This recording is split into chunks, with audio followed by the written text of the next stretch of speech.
বন্ধুরা, আজ আমি মুরগির মাংস 1 কেজি 250 মুরগির মাংস নিয়েছি। মাংসটা ধুয়ে পরিষ্কার করে জল ঝাড়িয়ে নিয়েছি। দেখছো, জল নেই, শুকনো শুকনোই হয়ে আছে। আমি যে 1 কেজি মাংস যে নিয়েছি, 1 কেজি 250, মাংসটা আমি আজ বানাবো বাদাম দিয়ে। এখানে 100 গ্রাম বাদাম নিয়েছি। 1 কেজি 250 মাংসর সাথে 100 গ্রাম বাদাম নিয়েছি, চিনে বাদাম। এই 100 বাদামের এই রেসিপিটা, মাংসটা যা খেতে দারুণ হবে না। তোমরা মাংস কি খাবে, মাংসর গ্রেভিটা দিয়েই খেয়ে তোমাদের তৃপ্তি হবে। দারুণ স্বাদের রেসিপি হবে। আর নিয়েছি আমি এখানে, এগুলো সব সিলে মশলা। এখানে নিয়েছি 300 গ্রাম পেঁয়াজ নিয়েছি। গোটা পেঁয়াজ ছাড়িয়ে নিয়েছি, কিছুটা গোটা নেবো, কিছুটা কেটে নেবো, কাটিনি এখনো, আদা 50 গ্রাম আদা নিয়েছি, 50 গ্রাম রসুন ছাড়িয়ে নিয়েছি। গোটা মশলা বলতে আমি এখানে 1 চামচ নিয়েছি মৌরি, আর 1 চামচ নিয়েছি ধনে। 1 চামচ ধনে, 1 চামচ মৌরি গোটা। এখানে 5-6টা এলাচ, 2টো লবঙ্গ, 2টো ডালচিনি, আর গোটা কতে 1/2 চামচের মতো মরিচ। এগুলো কাটবো নি, গোটা গোটা কাঁটা চামচ দিয়ে কুচিয়ে নেবো একটু।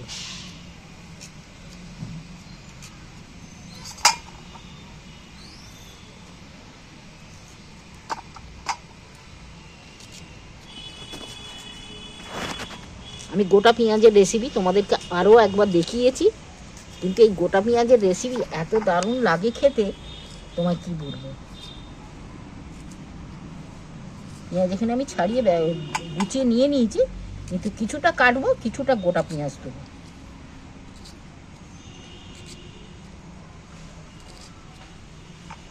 জেলে উনুনে কড়া বসিয়েছি, বাদামগুলো কড়ার মধ্যে তুলে দিচ্ছি। শুকনো কড়া বাদামগুলো একটু শুকনো কড়ায় নেড়ে চেড়ে একটু ভেজে নেবো।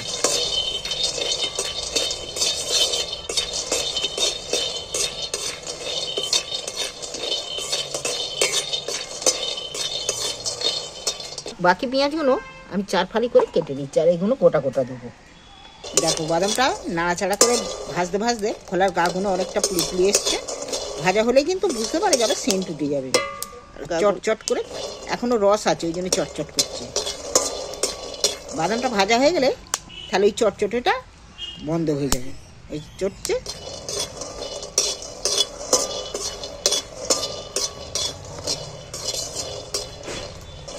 এই রেসিপিটা খুব ঝাল কম মশলা দিয়ে, অন্য কিছু কম মশলার উপর দিয়ে মাংসটার রেসিপিটা এত দারুণ স্বাদের রেসিপি হবে, তোমরা না বানিয়ে খেলে বুঝতে পারবে না। আর একবার বানিয়ে খেয়ে দেখো, না খেলে কিন্তু ভুল করবে। আর পুরোটা কিন্তু তোমরা বন্ধুরা পুরো রেসিপিটা দেখবে শুরু থেকে শেষ পর্যন্ত। এবার ভাজা হয়ে গেছে, আমি তুলে নিচ্ছি বাটির মধ্যে। ভাজারও সেন্ট উঠে গেছে, আর চটচটে আওয়াজ হচ্ছে, দেখছো, আর আওয়াজ হয় না। এবার আমি তুলে নিচ্ছি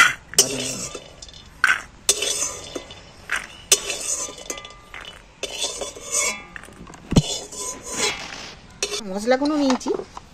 গোটা মশলাগুলো আমি এবার কড়ার মধ্যে শুকনো কড়ায় ভেজে নেবো। একটু ধনে, মৌরি, 2টো ডালচিনি টুকরো, 2টো লবঙ্গ, 4-5টা এলাচ, আর গোলমরিচ গোটা কত।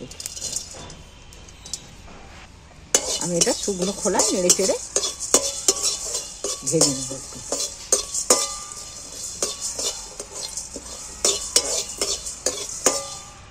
মশলাটা কিন্তু ভাজা হয়ে এসছে, দারুণ মশলাটা সেন্ট উঠেছে। ভাজা হয়ে গেছে, দারুণ কিন্তু একটা সেন্ট উঠেছে ভাজা হয়ে যেতে। এবার আমি এটাকে নামিয়ে নিচ্ছি। শুকনো শিলের মধ্যে মশলাটা গুঁড়িয়ে নিচ্ছি। শিলটা ভিজে হয়ে গেলে গুঁড়োনো একটু অসুবিধা হবে।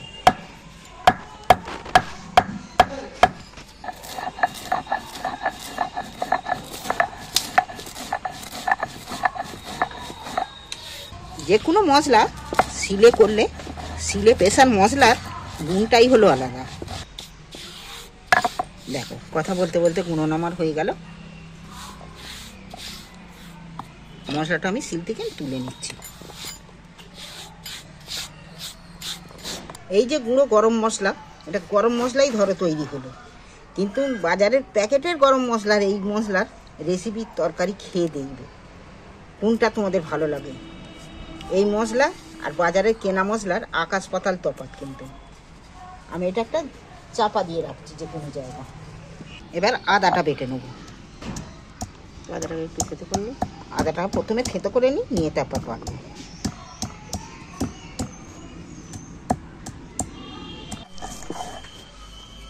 দেখো কথা বলতে বলতে আমার আদা বাটা হয়ে গেল।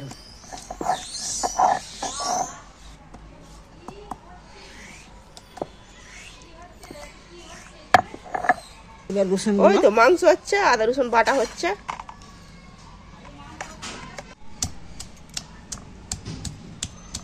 রসুনটাও বেটে নিচ্ছি আমি।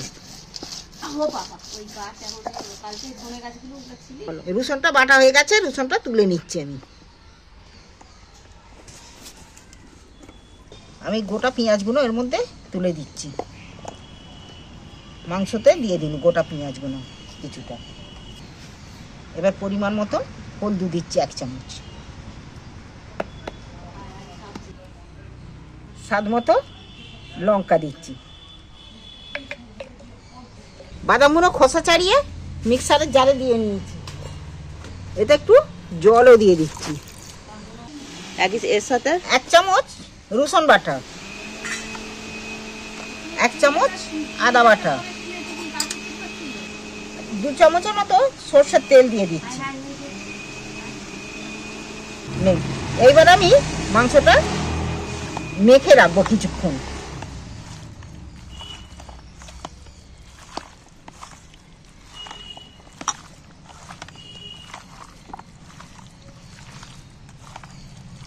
চাপা দিয়ে 5 মিনিট 5-10 রেখে দিচ্ছি। কড়া বসিয়ে কড়ায় তেল দিয়ে দিচ্ছি।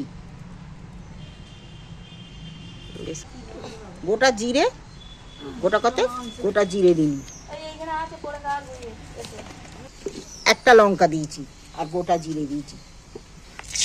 দেখো লঙ্কাটা জিরেটা ভাজা হয়ে গেছে। এবারে যে কুচোনা পেঁয়াজগুলো আমি তুলে দিচ্ছি।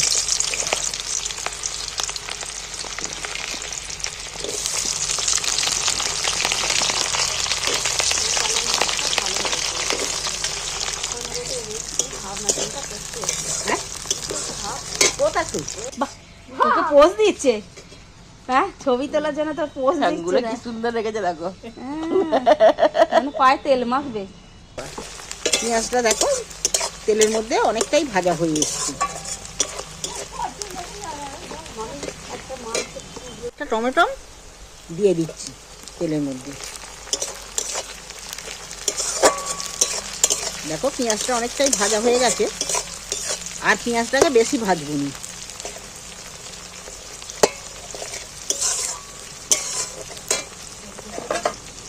এখানে যে বাকি রসুনটা ছিল, বাকি রসুনটা দিয়ে দিচ্ছি এর মধ্যে।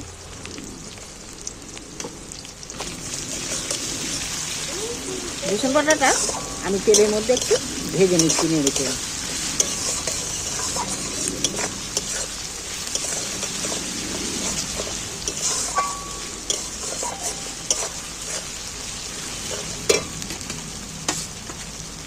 এবার আদা বাটাটাও তুলে দিচ্ছি। আদাটাকেও আমি ফের তেলের মধ্যে নেড়ে চেড়ে ভেজে নিচ্ছি। অনেকটা ভাজা হয়ে এসছে। দেখো এখানে বাদামটা যে পেস্ট করে নিয়েছি, বাদামটা এবার দিয়ে দেবো।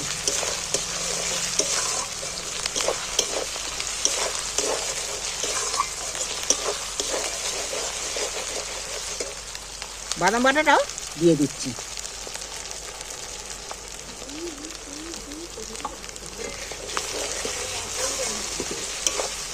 হ্যাঁ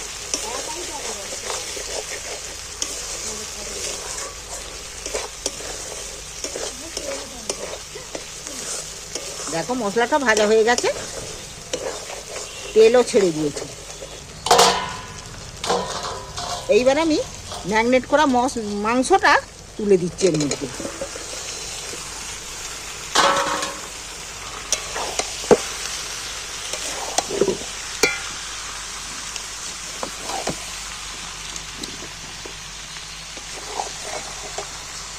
মাংসটা এইভাবে নাড়াচাড়া করতে করতে নাড়তে নাড়তে কষিয়ে নিতে হবে ভালো করে। কাশ্মীরি লাল লঙ্কা দিচ্ছি, স্বাদ মতো নুন দিয়ে দিচ্ছি। দেখো এইবার আমি মশলাগুলো যে ফের দিই এবার কষে নেব, ফের নাড়াচাড়া করতে করতে কষবো নাড়তে নাড়তে।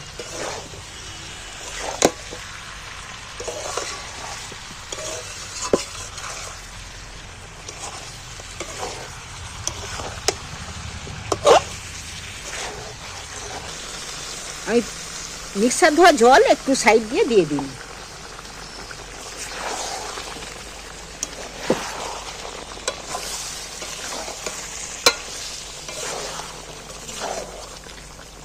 চাপা দিয়ে দিয়ে কষিয়ে নিচ্ছি।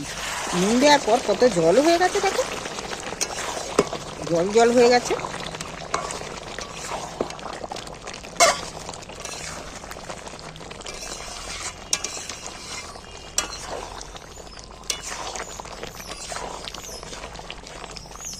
তোমরা বাদাম দিয়ে চিনে বাদাম, কাজু বাদাম সব রকম মিক্সড করেও তোমরা দিতে পারো, কিন্তু এই বাদামের রেসিপি মাংস, বাদামের চিকেন বাদাম একবার খেয়ে দেখবে,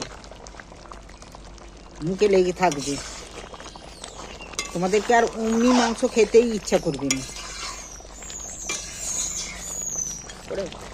দেখো অনেকটা কষা হয়ে এসছে, কিন্তু আমি এবার শুকনো যে ভাজা গুঁড়ো মশলা করে রেখেছি মশলাটা আমি এইবার দিয়ে দিচ্ছি। মশলাটা সবটাই দিয়ে দিচ্ছি।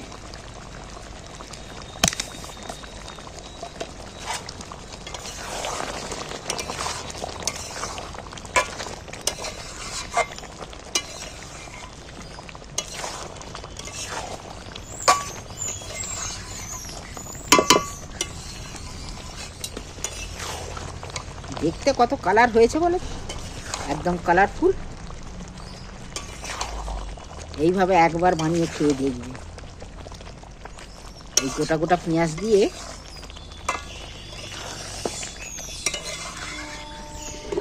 মাংসটা আমার কষানো হয়ে গেছে। এবার আরও একটু সেদ্ধ হওয়ার জন্য আমি একটু আরও জল দিব। আমি একটু সামান্য করে জল দিচ্ছি।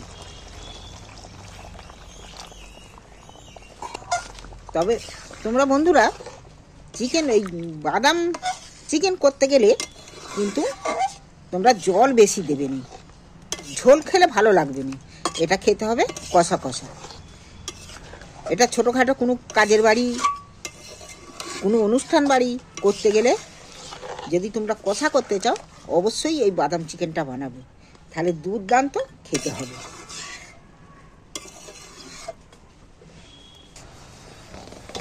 আমি এটা চাপা দিয়ে রাখছি একটু। মাংসটা আমার হয়ে গেছে রেডি। এইবার আমি একটু ধনেপাতা উপরে ছড়িয়ে দিচ্ছি। দেখো আমার বাদাম চিকেন। অবশ্যই একবার বানিয়ে খেয়ে কেমন লাগছে, খেতে কেমন হয়েছে কমেন্ট করে অবশ্যই জানাবে।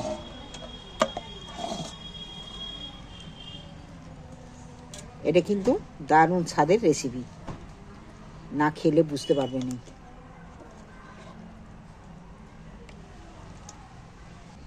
কেমন রেসিপিটা কেমন হলো বানিয়ে খেয়ে দেখে অবশ্যই চ্যানেলটা সাবস্ক্রাইবার করবে, আর কেমন হলো কমেন্ট করে জানাবে যে রেসিপিটা কেমন খেলে।